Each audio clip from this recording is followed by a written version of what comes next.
Welcome to the Unitarian Church of Los Alamos and this video worship for March 14th, 2021. As Unitarian Universalists, we affirm and promote the inherent worth and dignity of all people and gather together in a free and responsible search for truth and meaning. Whoever you are, whomever you love, wherever you are at this moment on your life's journey, you are welcome to be a part of this community. I invite you, especially if you are coming to us for the first time through these video services, to take a moment to connect with us on Facebook, to join our virtual fellowship hall there. Take a moment to sign our virtual guest book where you can sign up for our email list and check a box to have a call from me if you would like. And as always, email me with any questions you might have about what you experience during these video worships. I am happy to have a conversation with you. The links for all of those can be found in the service notes below this video. Once again, we are glad you are with us, even at a distance, and I hope that we will get to see your face in person soon.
Enter into this place at a time of your own choosing.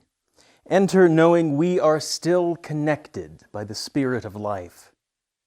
Enter knowing we are still connected, if not by our breathing together, then at least by the pulse of electrons over air. Enter with all your worry and all your joy. Bring your anxieties and your gifts of comfort. As we light our chalice, may your own home light burn brightly as well.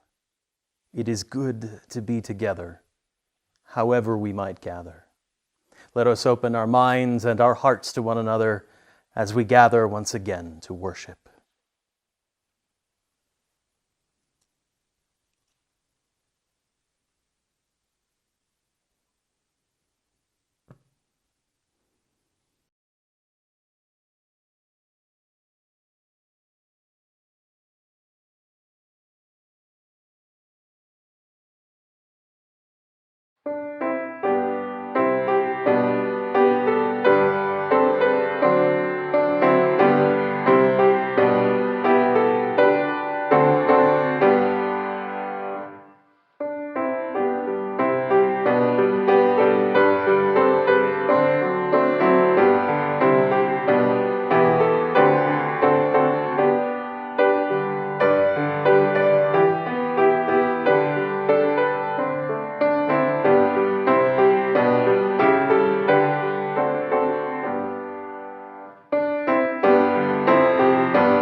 Please join with us now in reciting our weekly affirmation. Love is the doctrine of this church, the quest for truth is its sacrament, and service is its prayer. To dwell together in peace, to seek knowledge in freedom, to serve life in fellowship, to the end that all souls shall grow in harmony. Thus do we covenant with each and with all.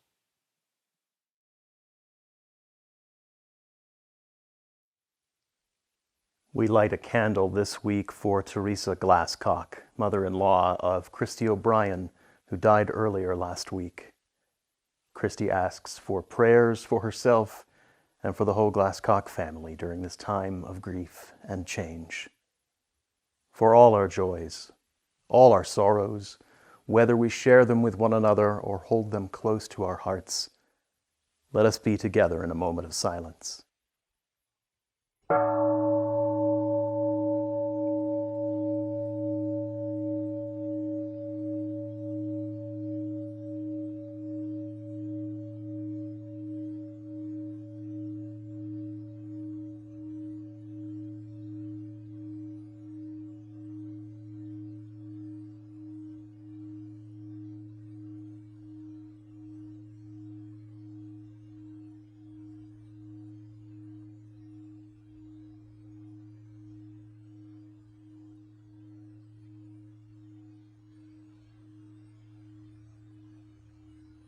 Please join with me now in a spirit of prayer and reflection.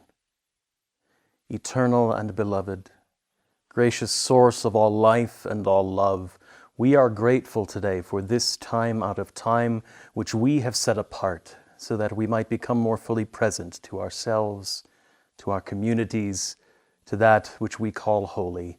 May our joys be celebrated together, our wounds be healed together, our hearts be opened together. Beloved, as of this week, we have spent 1 full year apart. We pause this morning to name and lift up the jumble of feelings we hold. We grieve for those we have lost, whether COVID took them or whether the pandemic took away our chances to be together to mourn their loss. We call forth their names and their faces from the depths of our hearts this day, holding them in love and in light. We hold in our prayers all those who are recovering from COVID and those long haulers who are dealing with the lasting effects of this illness. We hold in love all those who have lost work during this pandemic, those whose schooling has been interrupted, those who struggle to parent while working from home, those frontline workers who are at risk every day, and those who feel the ache of isolation and loneliness. We think of all the occasions, holidays, and celebrations we missed this year. We think of the last time we sang together in our sanctuary, not knowing how long it would be until we would be able to safely do so again. And we also give thanks for the gifts we have found amid the loss and the distance. This community has been so creative, so courageous, so caring, finding ways to stay connected, steadfastly reaching out to one another. We give thanks for the ways we have been able to grow the boundaries of our community beyond geography, welcoming in those dear ones from far away. And we give thanks for the human miracle of 3 vaccines making their way to us in less than a year, each one a cause for celebration and relief. Holy One, source of resilience, help us to hold on through whatever may yet come. May we be resolute of heart as we mask up, as we continue to care for each other by keeping distance, knowing it at last to be an act of love. May we be open and curious about the possibilities that unfold before us, seeing the ways that we can get not just back to normal, but forward to better. All this we pray in the names of those known and unknown, present and absent, remembered and forgotten, in the names of all the helpers of humankind. Amen.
There was a man once out for his morning walk along the beach.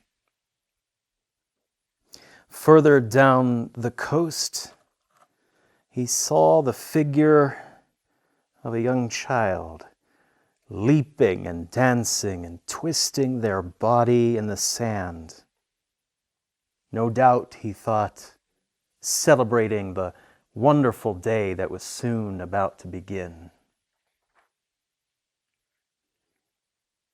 The man walked down the beach and continued to approach the child, and the closer he got, he saw that the child was not, in fact, dancing, but was bending over to sift through the sand and the debris that was left back by the tide, and stopping every so often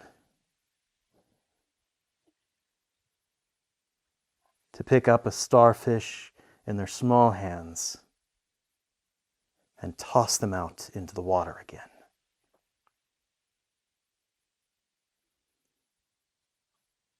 The man asked, "Why are you doing this?"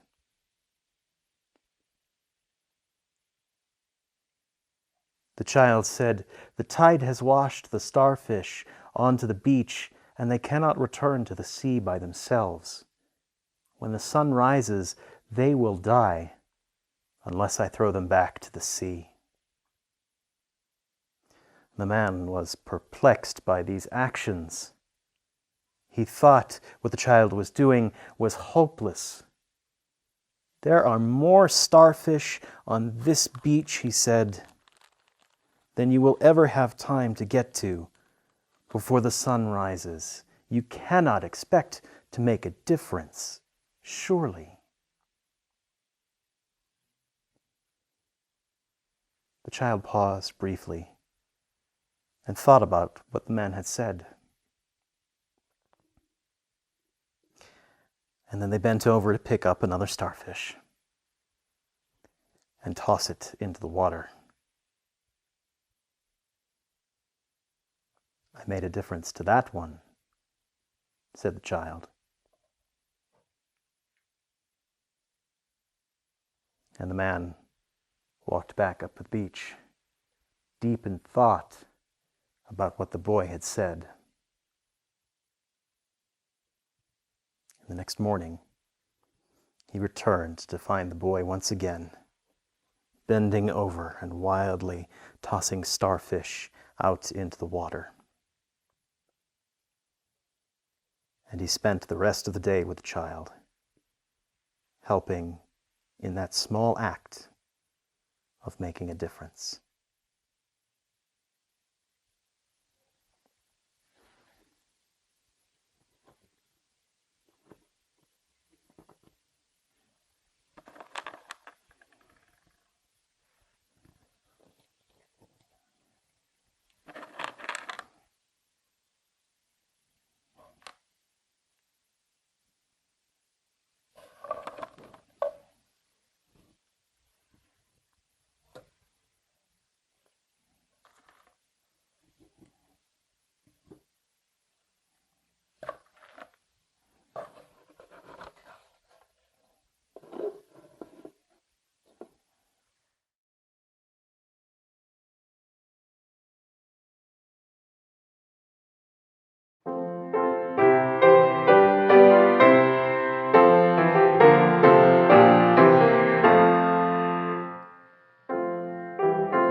Our reading this morning comes to us from a reader's submission to an article in the HuffPost titled, "Small Things Make a Big Difference." This comes from Doug in Chicago. "I was walking down Michigan Avenue last Tuesday when I passed a group of teenagers who looked like they were up to no good. They fit the part, flat bill hats, bagging pants, and loud. As I walked ahead of them, I gave little thought to who they were as people. As I continued to walk, I passed a lady in a corner sleeping with her 2 girls on the ground. She had a look of desperation, the kind that can't be manufactured. She was clearly worn out from life and had a simple sign that said, 'Please help.' It was a plea that I ignored at first. I walked another block, and those words stayed with me. I turned around to offer some help, and as I did, the group of teenage boys had caught up to me, and I noticed one of them quietly slip away from the group and drop dollars next to this worn woman. Unlike me, this young man didn't hesitate. He responded to her 'Please help' sign immediately. I dropped all the money I had in my wallet next to her and said a few words that seemed completely inadequate. I was humbled and was taught something by a young man who didn't intend to do anything but the right thing. Thank you.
So here we are, 1 year later, after shutting everything down physically in our building and moving into this video worship mode. And what a year it has been. A year of far too much. The phrase that popped out of my mouth months ago and still seems to apply so aptly when I look at everything going on around me and I just cannot deal is that everything is just too everything.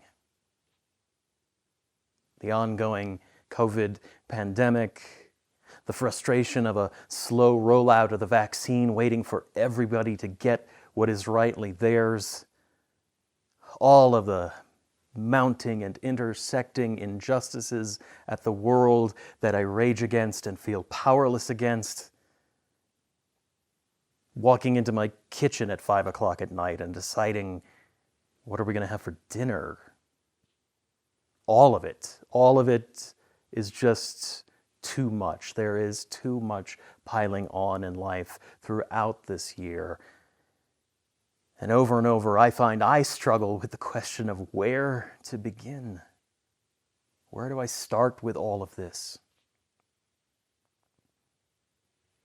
Now, after the murder of George Floyd, I gave a sermon where I said what we do in the face of all this is the next small, smart thing. The next small thing. And this came to me inspired by my work in improvisation, where we are told over and over again that no single one of us is responsible for telling the whole story at all. All we are required to do is just give the next small bit that we have from the top of our intelligence. Use what we know in the moment. Now that we are entering the time of the trial of Floyd's murderer, Derek Chauvin, and this anniversary of the COVID pandemic, the impossible bigness of everything is just making itself plain once again, just confronting us with the immensity of it all. And yet this month we talk about commitment. Last week I said that as Unitarian Universalists, we are committing as people of faith to being the hands of this unshakable, infinite love. We are committing to loving beloved community into being. Where do we start? In the face of all this, what do I give you this morning but that old chestnut of the story of the starfish thrower? Now, I've used it before, several times. And that story has made sense in the moment when I want to talk about the power of one individual to make change in the world. It's easy when change doesn't feel so insurmountable. But in the face of right now, somehow that story, as much as I love it, seems a little flip, maybe? A little too shallowly self-helpish, perhaps? I found myself this week, after I had said that we were going to talk about saving the world one starfish at a time, that story this week just seems naive in the face of everything. And I'm going to be honest, going over it again, it left me feeling a little cold. But here's the thing, that story has been filtered down over the years from its original telling, and it has taken on the guise of an old wisdom tale. And sometimes the starfish thrower is a boy, sometimes the starfish thrower is a Native American elder, sometimes a Buddhist monk, some wise figure for the everyman who we are supposed to identify with, to confront. And always in the telling of this tale, the cynical other chides the starfish thrower for the futility of their actions. And the wise one responds, well, it matters to this one. And overcome by this simple wisdom, the doubter joins in, and that's the end of the story. It has become a staple of self-help motivational speakers over the year, which would explain why it has that kind of flavor of self-helpishness. It's used in these settings as a tale with the moral about the power of you. Your individual power to effect change. The individual is lifted up in the story, and the others, including the starfish, are means to the own ends of demonstrating our own inner strength and power. And that inner strength and that power is important to latch onto. But when we're faced with the immensity of everything, it doesn't feel like enough of an answer. And that power moral is certainly one that I've used before, and partly because I have only ever really read the paraphrases of the story, the old wisdom tale versions as they have been passed down, and have stripped away the credit to the original author. I found myself this week needing to find more in the tale. And so I did something I had never done before. I turned to the original telling from its author. Lauren Isley was an American anthropologist and poet. And the story, as we hear it, comes out of a much larger essay titled The Star Thrower that he wrote in the late 60s. And that essay is about more than just the power of you. In fact, I would doubt that Isley would say that what he was writing about was the power of me at all. The essay as a whole, the 33 pages of it, is about coming to terms with the dissonance in the human mind and in our understanding between the forces of chaos and order that are our reality, the forces of death and of life. In Isley's telling, he is the cynical man of the story, and he narrates it as a memoir from his own point of view, and that's the only point of view we get in the story.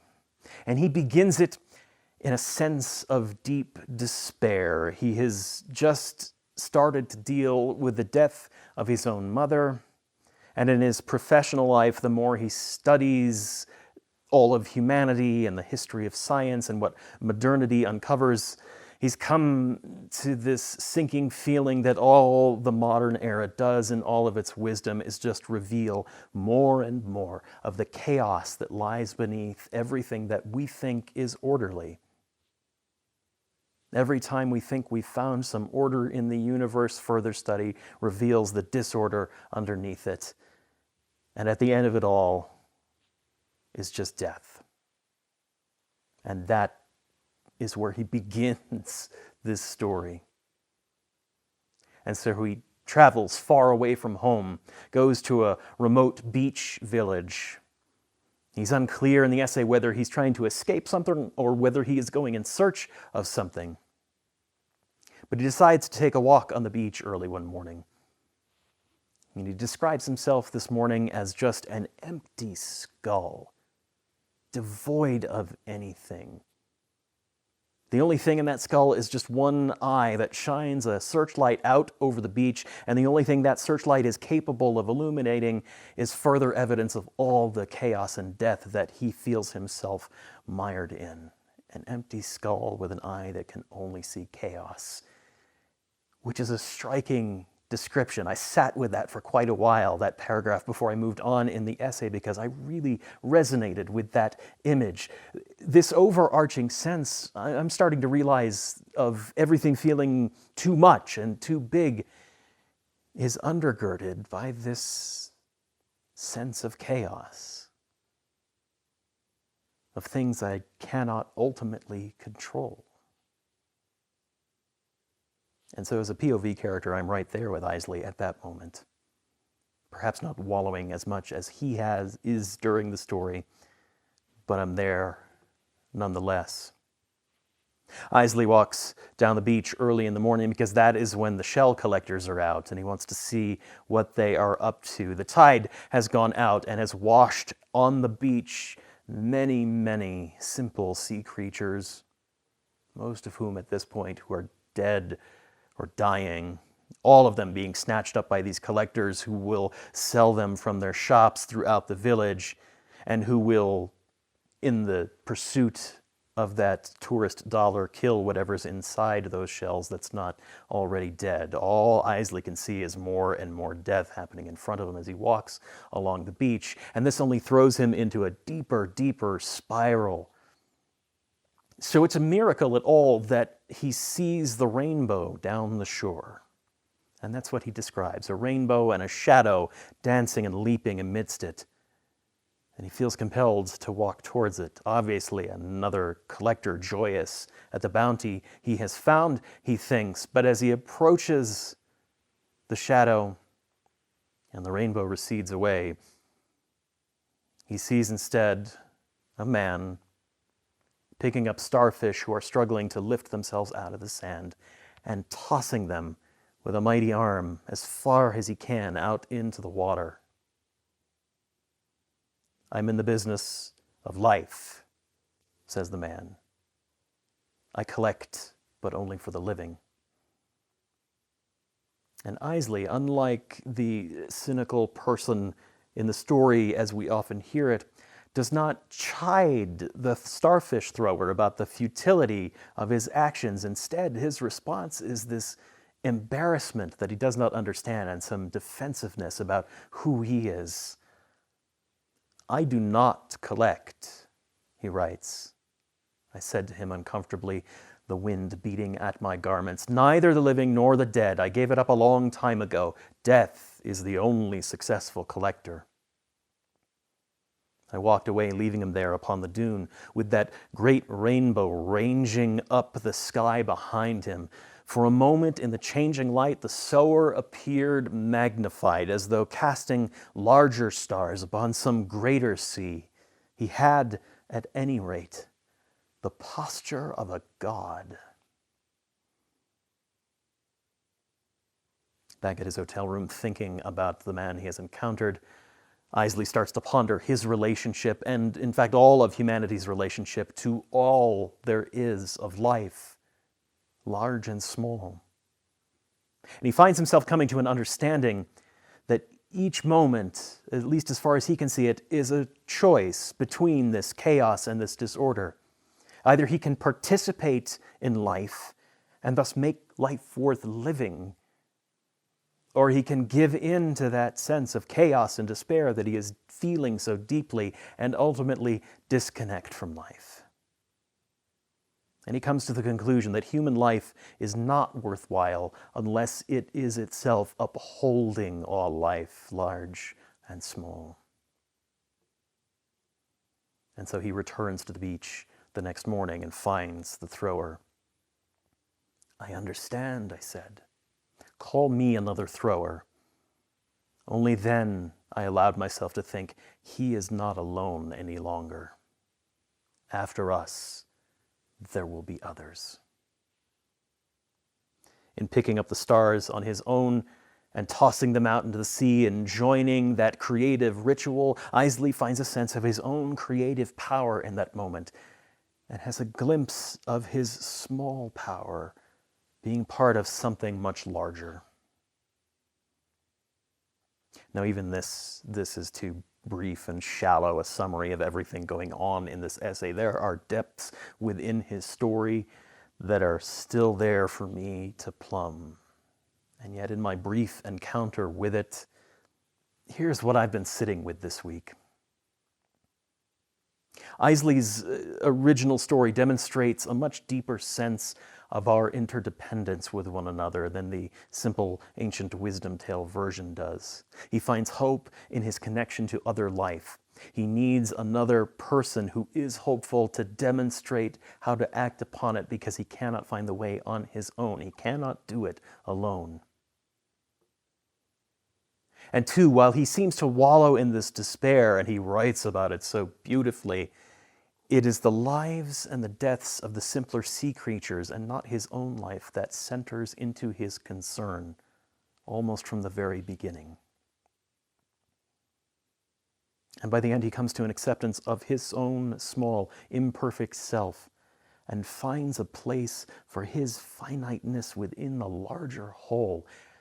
In the face of chaos, upholding life becomes the only answer that makes sense to him. And here we are. Everything is to everything. Chaos abounds. And I know I cannot fix all of this. The reality of my own smallness and my own imperfection in the face of all of this chaos and all of this disorder that underlies all of the injustice and all of the frustration that I have experienced in this last year, that reality of my smallness and imperfection is inescapable. So the question becomes for me and for all of us, how do we respond to that reality? More often than not, we freeze up. I know that's my initial response, the flight or fright or fight response. I freeze in fright in the immensity of it all, not because I am afraid of it, but because I'm afraid of my own smallness. And the instinct in the face of that fear is to quietly rage against my own flawed finiteness. But what if we embrace our smallness? What if we embrace our own flaws and our finitude? It seems to me then that it is our very smallness itself that is the thing that frees us from the fear, the thing that frees us from freezing, from feeling like we are solely responsible for the big fix to everything. Because we are finite, all we can do are finite things. Everything we attempt is the next small thing. In the face of the disorder and the chaos that undergirds so much of the big stuff that overwhelms us in this year and in other moments, I think we do well to embrace our small place in the larger whole. Commit to this unshakable love by doing the next small thing that upholds and honors all life, especially when that life is not simply just our own. What is that next small thing? I can't answer that question for you. It comes from the top of your own intelligence. And still, it doesn't even need to come from you. There is no need for the next small thing that comes from within you to be a unique act, to be wholly original and of your own invention. We simply need to look to others, to be inspired by them and to join in with them. We need to be willing to be not just creators of the new thing, but the Dougs of Chicago of the world who can turn around when their conscience gets the better of them and see what another is doing and learn from them and repeat the action and repeat it again and do that small thing again. Because the practice of the small acts over and over and over creates a habit within us over time.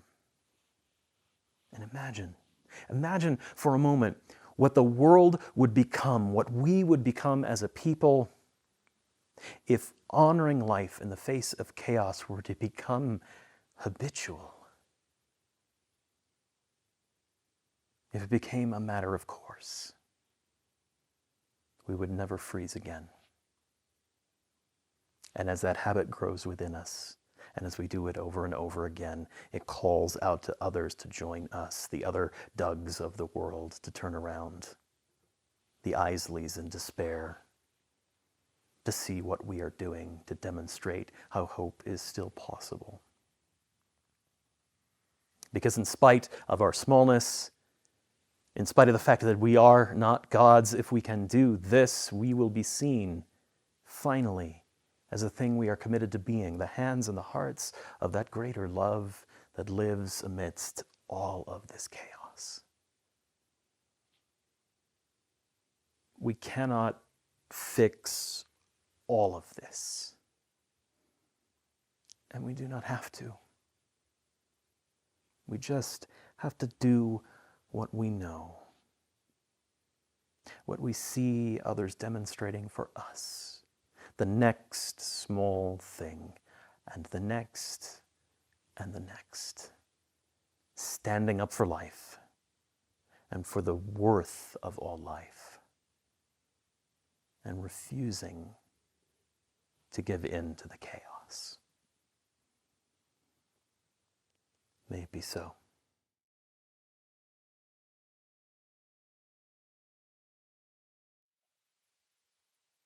For the month of March, 100% of our weekly offerings will be given to Tierra del Oro, a migrant shelter in Puerto Palomas, Mexico. Tierra del Oro is a small, short-term shelter for asylum seekers. All monies collected this month will be sent to the UU Social Justice Network at the Unitarian Universalist Fellowship of Silver City, New Mexico, who are working to deliver supplies and funds to the shelter each week. Please use the Givelify app on your mobile device to make your donation, or use the link in the service notes below. Please use the Givelify app on your mobile device to make your donation, or use the link in the service notes below. May what you give bring you joy.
Friends, may life bless us and keep us. May the light of life shine upon us and out from within us and be gracious to us and bring us peace.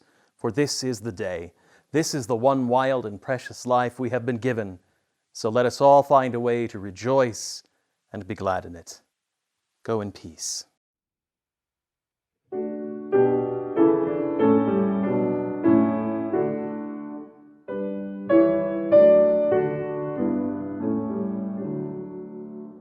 As we